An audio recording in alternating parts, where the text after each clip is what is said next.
കൊണ്ട് മറ്റ് രാഷ്ട്രങ്ങളിൽ പോയി ഇന്ത്യയുടെ വിഷയങ്ങൾ ചർച്ച ചെയ്യുന്നത് സ്വാഭാവികമായിട്ടും ശരിയായൊരു നടപടിയാണ്. അതുകൊണ്ട് തന്നെ അതിനോട് സഹകരിക്കാനാണ് തത്വത്തിൽ തീരുമാനിച്ചിരിക്കുന്നത്. പക്ഷേ ഇതിൻ്റെ വിശദാംശങ്ങൾ ഇതുവരെ കേന്ദ്ര സർക്കാർ നൽകിയിട്ടില്ല. ഏതൊക്കെ രാജ്യത്തേക്ക് ആരൊക്കെ പോകുന്നു, ഓരോ ടീമിലുള്ള മെമ്പർമാരുടെ വിശദാംശങ്ങൾ ഇതുവരെ എനിക്ക് തന്നിട്ടില്ല. പോകണമെന്നുള്ളൊരു അഭിപ്രായം അല്ലെങ്കിൽ അവിടെ നിന്നുള്ളൊരു ആവശ്യം, റിക്വസ്റ്റ് വന്നിരുന്നു. അത് ഞങ്ങൾ ചർച്ച ചെയ്തപ്പോൾ അതിനോട് സഹകരിക്കുക എന്നുള്ളതാണ്. ഈ വിഷയത്തിൽ രണ്ടഭിപ്രായം ഇന്ത്യയിലില്ല. അതേസമയം തന്നെ ഒരുപാട് ചോദ്യങ്ങൾ ഞങ്ങൾക്ക് ഉന്നയിക്കാനുണ്ട്. അത് രാജ്യത്തിനുള്ളിലാണ്. ഇതേക്കുറിച്ച് ഇതുവരെ ഒരു സർവകക്ഷി യോഗം പ്രധാനമന്ത്രിയുടെ അധ്യക്ഷതയിൽ വിളിച്ചു ചേർത്തിട്ടില്ല. രണ്ടാമത് പ്രത്യേക പാർലമെൻറ്റ് സമ്മേളനം വിളിച്ചു ചേർക്കണമെന്ന ആവശ്യത്തോട് കേന്ദ്ര സർക്കാർ അനുകൂലമായി പ്രതികരിച്ചിട്ടില്ല. ഈ വിഷയങ്ങളൊക്കെ നിലനിൽക്കുന്നുണ്ട്. ആ വിഷയങ്ങളൊക്കെ സജീവമായിട്ട് ഞങ്ങൾ ഉന്നയിക്കും. മാത്രമല്ല, ഓപ്പറേഷൻ സിന്ദൂർ സംബന്ധിച്ച് ജനങ്ങൾക്കിടയിലുള്ള ചില ചോദ്യങ്ങളുണ്ട്. ആ ചോദ്യങ്ങളോടും സർഗാത്മകമായിട്ട് സർക്കാർ പ്രതികരിക്കേണ്ട സമയമായിരിക്കുന്നു. ഒരു ജനാധിപത്യ രാജ്യം എന്ന നിലയ്ക്ക് ഇക്കാര്യങ്ങളൊക്കെ ജനങ്ങളെ അറിയിക്കണം സുതാര്യമായിട്ട്. ജനാധിപത്യം അല്ലാഞ്ഞിട്ട് കൂടി പാകിസ്ഥാനിൽ പാർലമെൻറ്റ് സമ്മേളനം നടന്നു. അപ്പോൾ ഇന്ത്യയിലൊരു പ്രത്യേക പാർലമെൻറ്റ് സമ്മേളനം വിളിച്ചു ചേർക്കേണ്ടത് അനിവാര്യമാണെന്നുള്ള നിലപാടിൽ പ്രതിപക്ഷം ഉറച്ചു നിൽക്കുകയാണ്. ഈ വിയോജിപ്പുകളൊക്കെ ഉണ്ട് എങ്കിൽ പോലും ഇന്ത്യയെ വിദേശത്ത് പ്രതിദാനം ചെയ്യുക എന്നുള്ള ഒരു ദൗത്യത്തിൻ്റെ ഭാഗവാക്കാകാൻ ഞങ്ങൾക്ക് ബുദ്ധിമുട്ടില്ലതാണ്. കോൺഗ്രസ് ഇപ്പോൾ വെട്ടിലായിരിക്കുകയാണ്. കോൺഗ്രസ് ഇപ്പോൾ ഔദ്യോഗികമായി അവരുടെ പ്രതിനിധികളുടെ ലിസ്റ്റ് പുറത്തുവിട്ടു. ഇന്നലെ ഉച്ചയ്ക്ക് കൈമാറി എന്നാണ് ഇപ്പോൾ ഒഫീഷ്യൽ വ്യക്തമായി അറിയിച്ചിരിക്കുന്നത്. പക്ഷേ ആ പട്ടികയിൽ ശശി തരൂർ ഇല്ല എന്നുള്ളതാണ് ഏറ്റവും വലിയ വിരോധാഭാസം.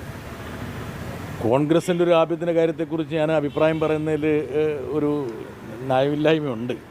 പക്ഷേ പാർലമെൻ്ററി കാരി കിരൺ റിജിജു എന്നെ വിളിച്ചിട്ട് ഇങ്ങനെ ഈ ഒരു ദൗത്യത്തിൻ്റെ ഭാഗമാകണമെന്ന് പറഞ്ഞപ്പോൾ ഞാനത് പാർട്ടിയുമായിട്ട് ചർച്ച ചെയ്തിട്ട് അക്കാര്യത്തിൽ ധാരണ ഉണ്ടാക്കാമെന്നാണ് അദ്ദേഹത്തെ അറിയിച്ചത്. കോൺഗ്രസ് പാർട്ടി പറയുന്നതിലും ചില കാര്യങ്ങളുണ്ട്. എന്താ കാരണം വെച്ചാൽ നമ്മൾ രാഷ്ട്രീയ കക്ഷികളെ അടിസ്ഥാനപ്പെടുത്തിയിട്ടുള്ള ഒരു പാർലമെൻ്ററി ജനാധിപത്യമാണ് നമുക്കുള്ളത്. അതുകൊണ്ട് കേന്ദ്ര സർക്കാരിന് ഓരോ രാഷ്ട്രീയ പാർട്ടിയും നേരത്തെ തന്നെ വിശ്വാസത്തിലെടുക്കാമായിരുന്നു. അവരോട് അഭിപ്രായം ചോദിക്കാമായിരുന്നു. നിങ്ങളുടെ ഭാഗത്തു നിന്ന് ആരെയൊക്കെയാണ് നിങ്ങൾ അയക്കാൻ ഉദ്ദേശിക്കുന്നത്, അതല്ലെങ്കിൽ ഇന്ന ആൾക്കാരെ അയക്കണമെന്ന് ഞങ്ങൾക്കൊരു അഭിപ്രായമുണ്ട് എന്നുള്ള കാര്യം രാഷ്ട്രീയ പാർട്ടികളോട് പറയുന്നതിൽ തയ്യാറുണ്ടായിരുന്നില്ല. അങ്ങനെയാണ് പലപ്പോഴും കേന്ദ്ര സർക്കാർ പ്രവർത്തിച്ചിട്ടുള്ളത്. അതുകൊണ്ട് തന്നെ കോൺഗ്രസ് പറയുന്നതിൽ കഴമ്പുണ്ട്. എന്താ കാരണം എന്ന് വെച്ചാൽ കോൺഗ്രസ് പാർട്ടിക്ക് എന്തെങ്കിലും അഭിപ്രായം ഉണ്ടെങ്കിൽ ആ അഭിപ്രായം കേൾക്കാൻ കേന്ദ്ര സർക്കാർ തയ്യാറാകണം. ശശി തരൂരിൻ്റെ യോഗ്യതയെക്കുറിച്ച് എനിക്ക് ഒരു സംശയമില്ലെന്ന് മാത്രമല്ല, അദ്ദേഹം സ്വാഭാവികമായിട്ടും ഇത്തരത്തിലുള്ള ദൗത്യങ്ങളുടെ ഭാഗമാകുന്നത് അഭികാമ്യമാണെന്ന് വിശ്വസിക്കുന്ന ഒരാളും കൂടിയാണ്. അതേസമയം തന്നെ ഒരു രാഷ്ട്രീയ പാർട്ടിയെ വിശ്വാസത്തിലെടുക്കുക എന്നുള്ള ഒരു ഉത്തരവാദിത്വം കേന്ദ്ര സർക്കാരിനുണ്ട് എന്നുള്ള കാര്യം നമുക്ക് വിസ്മരിക്കാൻ കഴിയും. ആ രാഷ്ട്രീയ മര്യാദ കാണിച്ചില്ല എന്നുള്ളതാണ്.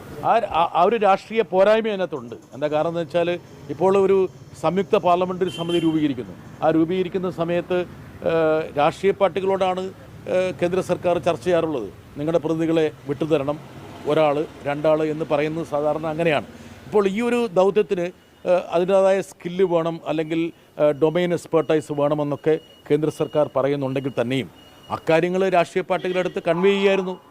ഇന്ന ആൾക്കാർ വരുന്നത് ഞങ്ങൾക്ക് ഗുണകരമായിരിക്കും, അല്ലെങ്കിൽ ഈ ദൗത്യത്തെ പരിപോഷിപ്പിക്കാൻ സഹായകരമായിരിക്കുമെന്ന് പറയാമായിരുന്നു. ശശി തരൂരിനെ ഞങ്ങൾ ഉൾപ്പെടുത്താൻ തീരുമാനിക്കുന്നു, അല്ലെങ്കിൽ മനീഷ് തിവാരി ഉൾപ്പെടുത്താൻ തീരുമാനിക്കുന്നു, അല്ലെങ്കിൽ കണിമൊഴിയെ ഉൾപ്പെടുത്താൻ തീരുമാനിക്കുന്നു എന്നൊക്കെ ബന്ധപ്പെട്ട പാർട്ടികളോട് കേന്ദ്ര സർക്കാർ തന്നെ പറയാമായിരുന്നു.